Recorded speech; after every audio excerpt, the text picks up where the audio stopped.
Digital ওয়ার্ল্ডের ৩ দিনের আসর শেষ হচ্ছে আজ। সমাপনী দিনে এবার ১২টি ক্যাটাগরিতে সম্মাননা দেয়া হচ্ছে। অনুষ্ঠানে প্রধান অতিথির বক্তব্য রাখছেন প্রধানমন্ত্রীর বেসরকারি শিল্প ও বিনিয়োগ উপদেষ্টা সালমান এফ রহমান। আমরা সরাসরি চলে যাচ্ছি সেখানে। আমরা বলি এটা সম্ভব, কিন্তু আসলে বাংলাদেশে আমরা যে এটা পেরেছি, এটা হলো যে কথাটা বঙ্গবন্ধু ওনার ঐতিহাসিক ৭ই মার্চ স্পিচে যে কথাটা উনি বলেছিলেন, আমাদেরকে দাবিয়ে রাখতে পারবে না, সেটারই প্রমাণ আজকে আমরা যে এটা কে করেছে। আমি যে কথাটা বলতে চাচ্ছি যে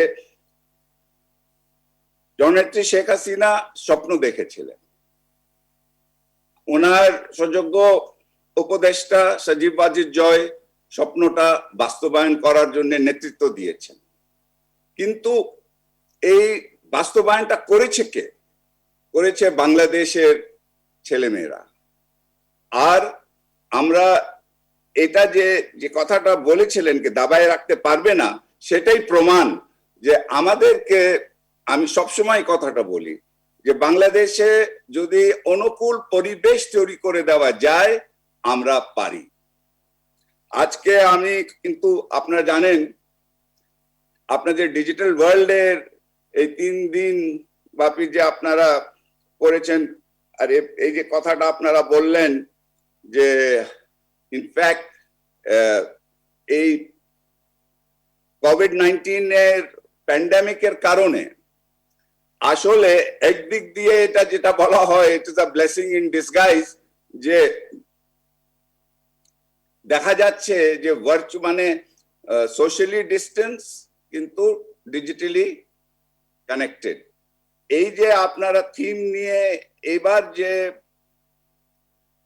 ডিজিটাল ওয়ার্ল্ড মেলাটা আয়োজন করলেন ভার্চুয়াল ভাবে, দেখা যাচ্ছে, আমি কিন্তু মনে করি যে এটা কিন্তু আরো অনেক বেশি, আপনারা অতীতে যে মেলাগুলি করেছেন তার তুলনায় এই মেলাটা কিন্তু আরো অনেক বেশি সফল হয়েছে। It has been much more successful because আপনাদের এখানে অনেক লোক, আপনার যেটা যে স্ট্যাটিস্টিক্স পলক বললেন যে সারা দেশ থেকে কিন্তু কানেক্টিভিটি এসছে, এবং বাংলাদেশ যে কোন পর্যায়ে আমরা ডিজিটালি এসছি সেটা কিন্তু আমরা শোকেস করতে পেরেছি। শুধু বাংলাদেশে না, আন্তর্জাতিকভাবে সকলের কাছে আমরা কিন্তু এটা শোকেস করতে পেরেছি।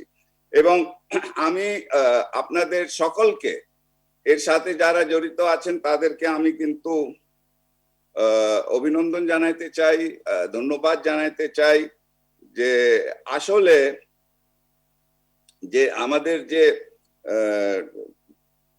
অ্যাচিভমেন্ট গুলি, এটা কিন্তু জাস্ট, আমি বারবার একই কথা বলতেছি, এটা কিন্তু কাগজ কলমে আমরা বলে যাই, কিন্তু আসলে প্র্যাকটিক্যালি এটার যে বেনিফিটটা কত বেশি আমরা পাচ্ছি এটা কিন্তু অকল্পনীয়।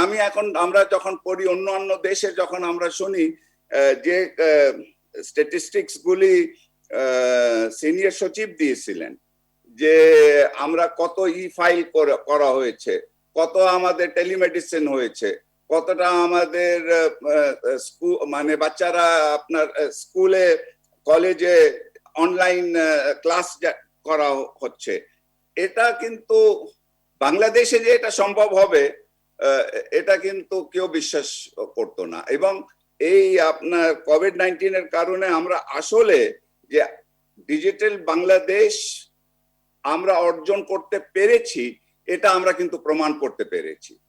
আমি একটি এখানে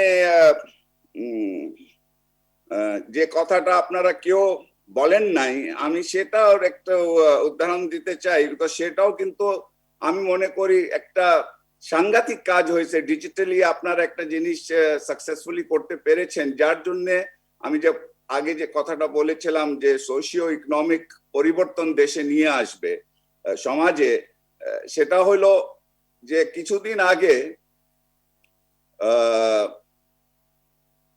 মন্ত্রী পরিষদে ভূমি মন্ত্রণালয় আর আইসিটি ডিভিশন থেকে আপনারা ঘোষণা দিয়েছেন, এবং এটা আমি দেখতেছি যে আসলে অলরেডি কার্যকর হয়ে গেছে, যে আমাদের মিউটেশনটা, জমিনের নাম জারিটা আপনার কিন্তু 7 দিনের মধ্যে কিন্তু করা হচ্ছে। এবং এটা যে কি ধরনের এটা আমি যে বারবার যে কথাটা বলছি, সোশিও ইকোনমিক পরিবর্তন যেটা আসবে। তো আপনারা জানেন আমাদের দেশে সব থেকে যতগুলি সিভিল মামলা হয় তার থেকে 80% বেশি সিভিল মামলা কিন্তু ভূমি রিলেটেড, ভূমি সম্পর্ক, কিন্তু আপনার ভূমি সবকিছু নিয়ে সিভিল মামলা হয়। এবং 60% বেশি কিন্তু আপনার যতগুলি ফৌজদারি মামলা হয়, ক্রিমিনাল মামলা হয়, সেটাও কিন্তু ভূমির সম্পর্ক, মানে ভূমির রিলেটেড ডিসপিউটের সাথে হয় এগুলি। এটা যে আমরা ডিজিটালি যদি আমরা নাম জারিটা, ডিজিটাল যদি রেজিস্ট্রেশনটা, এগুলি যদি আমরা ডিজিটালি করে দিতে পারি, তাহলে এই হোল মানে আমাদের এই যে ল্যান্ড অ্যাডমিনিস্ট্রেশনটা এত সিম্পলিফাইড হয়ে যাবে, এবং এটার উপরে যে আমাদের সামাজিক ভাবে যে এটা একটা রিয়েল ইম্প্যাক্ট করবে। এবং এটার জন্য আমি আবার যারা এর সাথে জড়িত আছেন তাদেরকে, আপনাদেরকে অনেক অনেক ধন্যবাদ এবং অভিনন্দন জানাতে চাই। আমি এটা একটা